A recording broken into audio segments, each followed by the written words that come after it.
Татарстан китап нәшрияты Сергей Есениннің сойланма әсәрләрен безнең ана телендә, татар телендә бастырып чыгарды. Бу бик тә безнең өчен әйтергә кирәк кадерле китап.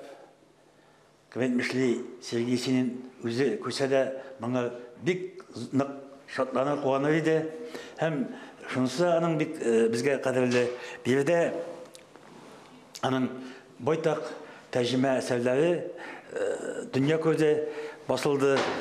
Анда әйтик, аның тәрҗемәчеләрен инде телгә алсак, биредә Хәсән Туфаннан башлап Зөлфәт, Ринат Харис, Гәрәй Рәхим, Нәр Рәкәй Зәйдуллалар белән бер рәттән монда әле әдәбиятта инде исемнәре танылып килгән, шын әдәбиятның дәвамчылары булган яшьләр, менә Әүзәл Мөхәммәтшин, Гөлүсә Батталова, Лилия Гыйбадуллина, Рифат Салах, аннан килеп Фәнил Гилаҗев менә аның әсәрләрен тәрҗемә иттеләр. Әлбәттә, Есенин беренче карашка ул гади генә тоелса да, ләкин тәрҗемәчеләрнең әйтүенә караганда да ул бик тә катлаулы шагыйрь, аның образлар системасына төшенү өчен шактый тиртүгә, шактый туз аша туры килде дип әйттеләр. Шуннан да ул бик зур талант иясе Есенин. Һәм аның әлеге әсәрләрен барыда безнең тәрҗемәчеләребез җиренә җиткереп эшләп чыкты шикелле.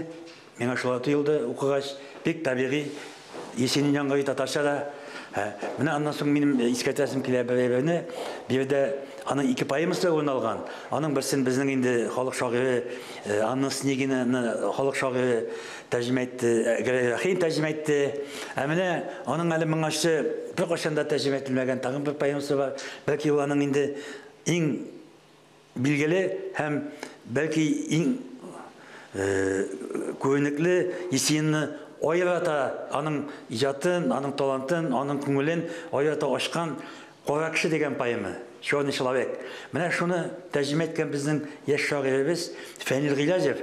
Мин дөресен әйткәндә аның тәрҗемәсен сокланып укыдым. Есенинның менә бөтен нечкәлекләрен, бөтен образлар системасын ул безнең татар телендә, ана телендә тиешенчә дәрәҗәдә бирә алган, тасвирлый алган.